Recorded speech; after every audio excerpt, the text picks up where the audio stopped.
The first thing I saw that morning was my nephew Travis standing barefoot in my driveway, holding a coffee mug in one hand and his car keys in the other, like he genuinely thought the car might magically come back if he clicked the unlock button enough times. The second thing I saw was the empty curb in front of my house, and that little neon orange towing notice flapping around in the wind like it was proud of itself. I hadn't even had coffee yet, and somehow the homeowners association from the neighborhood behind me had already managed to ruin everybody's morning before sunrise. Travis looked at me and just goes, "Uncle Ryan, did somebody steal my truck?" And honestly, for about 3 seconds, I thought maybe they had. But then I picked up the paper off the curb and saw the words Community Compliance Enforcement printed across the top in bold capital letters, and I immediately knew exactly who did it. Cedar Creek Estates, HOA.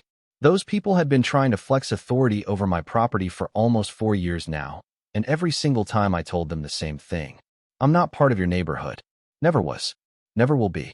Now, to understand why this got ugly so fast, you gotta understand the layout of where I live.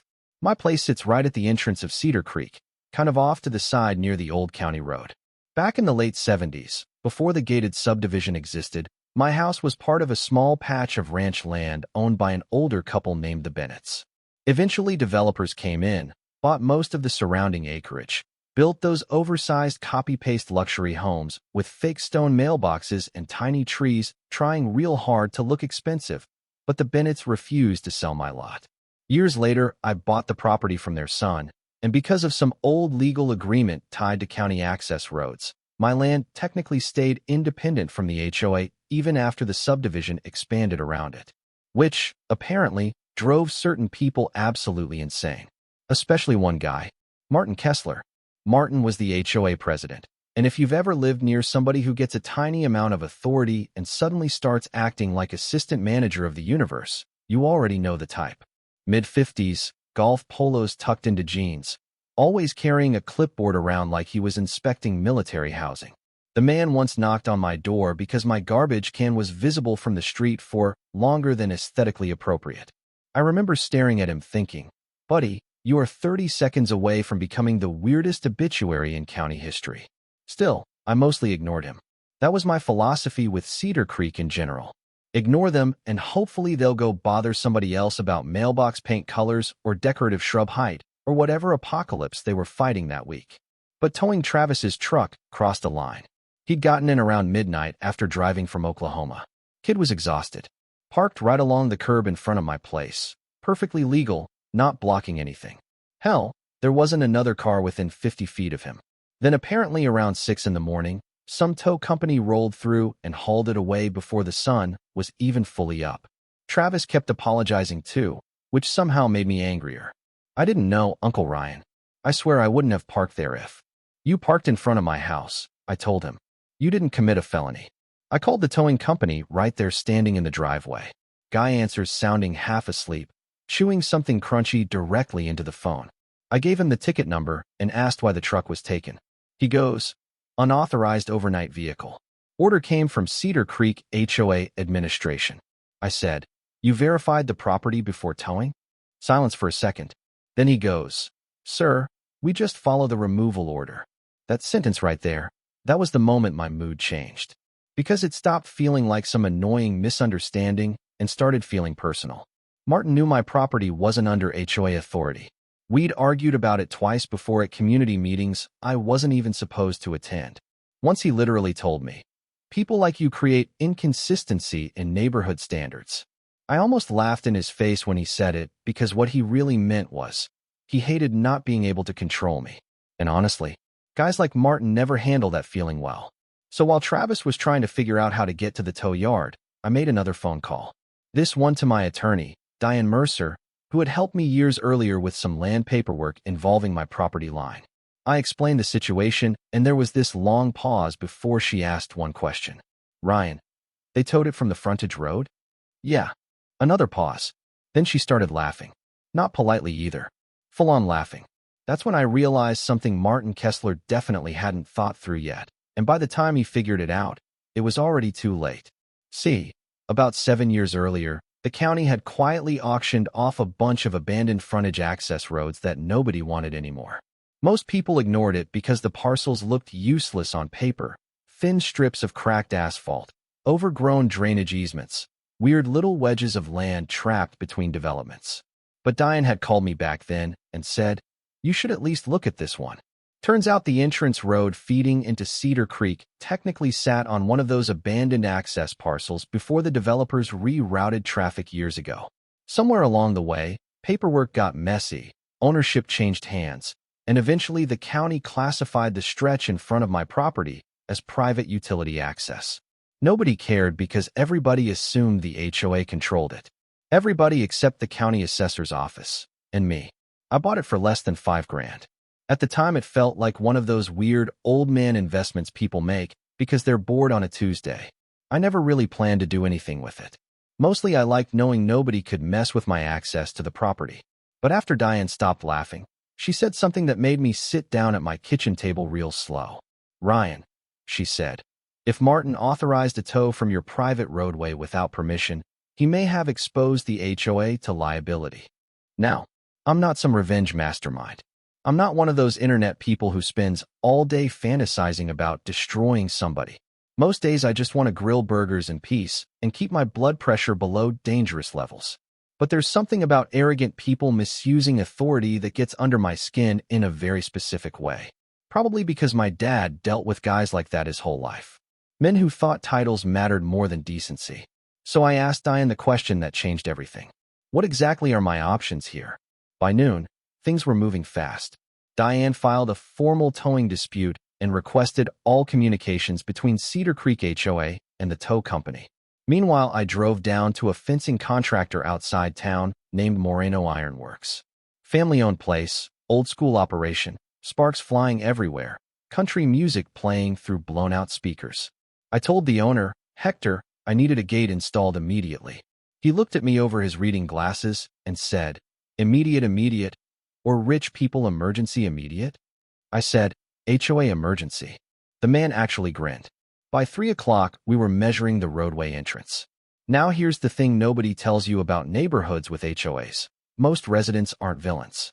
Honestly, most people just want quiet streets and decent landscaping and somewhere safe for their kids to ride bikes.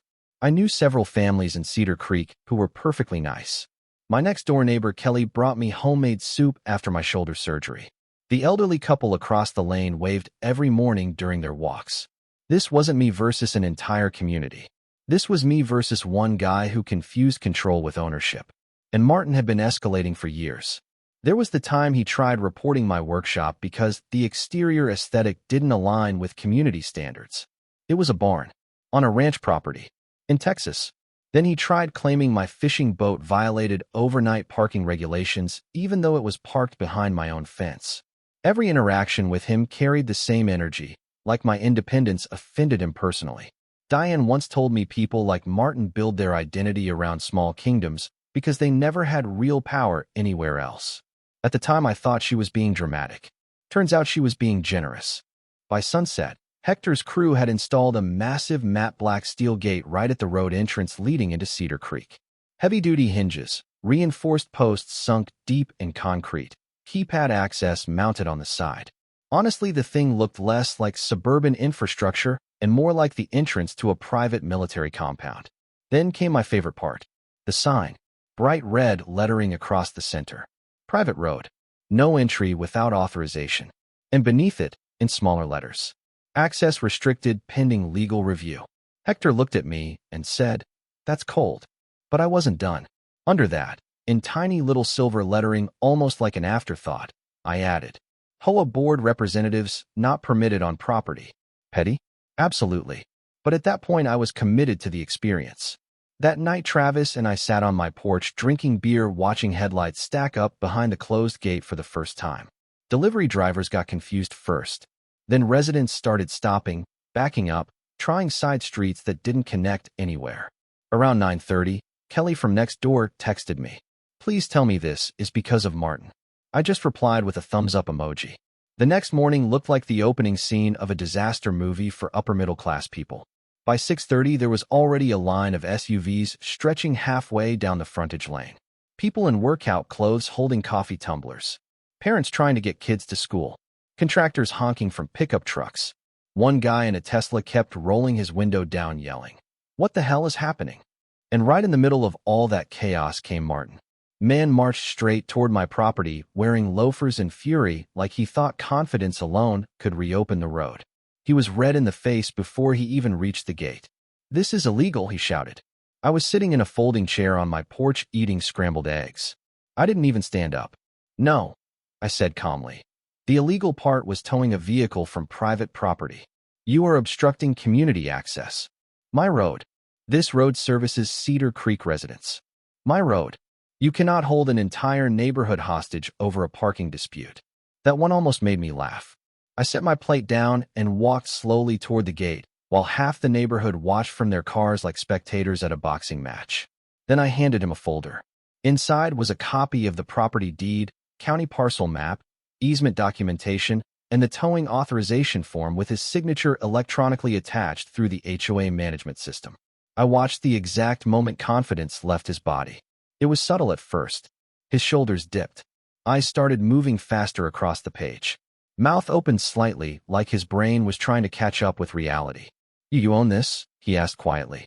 "Every inch from the county marker to the east retaining wall." One of the residents nearby actually said, "Wait. What?" Martin looked around and realized something awful all at once. This wasn't happening privately anymore. The entire neighborhood was watching him discover he'd picked a fight without understanding the rules first. Then came the threats. He started rambling about emergency injunctions and municipal interference and HOA legal authority. Honestly, half of it sounded like stuff he'd heard on cable news. Finally, I just interrupted him. "Martin," I said, "you had my nephew's truck towed 6 hours after he arrived because you wanted to prove you could. Now I'm proving you can't." Silence. Even the honking behind him had mostly stopped. And that's when one resident, older guy named Frank who never liked Martin anyway, yelled from his truck, "So the HOA doesn't even own the damn road?" Wrong question. Because suddenly everybody started asking questions. And once people start questioning authority publicly, things get real ugly, real fast. The crazy part is, once the illusion cracked, it cracked fast. By lunchtime, the neighborhood Facebook group was basically on fire. Somebody uploaded a photo of Martin standing at my gate holding the property documents with this stunned look on his face, and within an hour people were arguing in the comments like it was a presidential debate. Half the residents were furious about being trapped at the entrance all morning. The other half were asking why the HOA had authority to tow guest vehicles in the first place. And buried underneath all of it was the question Martin never wanted anyone asking out loud. How much power did the HOA actually have? And how much of it had people just assumed was real? Turns out, quite a bit of it was assumption. That afternoon, Diane called me while I was helping Travis replace the battery in his truck after we finally got it back from the tow yard. She sounded amused. "You might want to check your email," she said. I had 23 messages. Most were from residents. Some apologizing. Some asking questions. One woman claimed her son's car had been towed the year before for parking too long near the clubhouse. Another guy said Martin fined him because his Christmas light stayed up until January 10th after his wife had surgery. Reading through those messages started changing the way I saw the whole thing. This wasn't really about a truck anymore. That was just the spark. People had been quietly frustrated for years. They just needed somebody to accidentally expose the machine. By evening, Cedar Creek scheduled an emergency HOA board meeting at the clubhouse. Funny enough, they couldn't legally use the main entrance without permission anymore, so residents had to park along the outer county road and walk in carrying folding chairs like refugees from suburbia. Kelly texted me updates throughout the meeting. People are screaming. 5 minutes later, "Oh my God, somebody called Martin a dictator and loafers." Then, "They're voting on legal action against you." And finally, "Wait, never mind. Now they're voting on removing him." I won't lie, that one felt pretty good. But somewhere around that point, after all the adrenaline started wearing off, I found myself sitting alone on my porch thinking about my dad again. He used to tell me something when I was younger. He'd say, the fastest way to reveal somebody's character is to give them authority over people who can't fight back. That stuck with me, because Martin never expected resistance. Guys like him rarely do. He thought towing a tired kid's truck at 6 in the morning would reinforce his authority. Instead, it exposed how fragile it really was. The next day, he showed up at my property again, except this time there was no audience, No yelling, no performance. Just him standing outside the gate looking exhausted. Honestly, he looked older, smaller somehow. I walked out to meet him. For a second, neither of us said anything. Then he goes, "The board wants this resolved." I leaned against the fence. "Funny. Yesterday you said I was obstructing the community."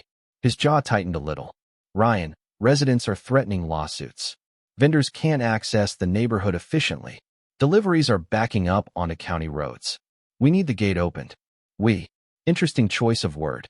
I asked him something then that caught him off guard. "Why do you care so much about controlling everything around here?" He looked genuinely irritated by the question, like nobody had ever asked him that directly before. Finally, he sighed and rubbed his forehead. "You know what this neighborhood was like before the HOA got stricter?" he said. "People parking boats on lawns. Trash everywhere. Property values dropping. Nobody respecting standards. And towing my nephew fixed that? That's not the point." "No," I said quietly. "I think it is." There it was. The real issue. To Martin, rules mattered more than people because rules made him feel safe. Predictable. In control. Maybe part of me even understood that. Neighborhoods change. Communities get messy. But somewhere along the line, he stopped seeing residents as neighbors and started seeing them as problems to manage. And once that happens, you lose perspective fast. He handed me an envelope. Inside was a formal letter from the HOA board agreeing to cover all towing fees, issue a written apology to Travis, suspend unauthorized towing enforcement, and review all prior fines issued under Martin's administration. They also wanted mediation discussions regarding future roadway easements. Translation? The board had realized fighting me publicly was a disaster they probably wouldn't survive. I looked at Martin and asked, "So what happens to you?" Little pause. Then he said, "I resigned this morning." Honestly, I didn't expect that answer.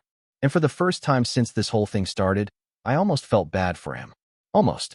The gate stayed closed one more day. Not for leverage anymore. Mostly because I wanted people to sit with the situation a little longer. Actions have weight. Communities remember inconvenience better than speeches. Then Friday morning, just after sunrise, I unlocked the entrance. Cars started rolling through slowly at first like people expected another confrontation. Some waved at me. A few avoided eye contact completely. Kelly drove past holding up a coffee cup in salute. Frank yelled, "Long live the road king," out his truck window. Travis laughed so hard he nearly dropped his phone. And yeah, I removed most of the warning signs afterward. Most of them.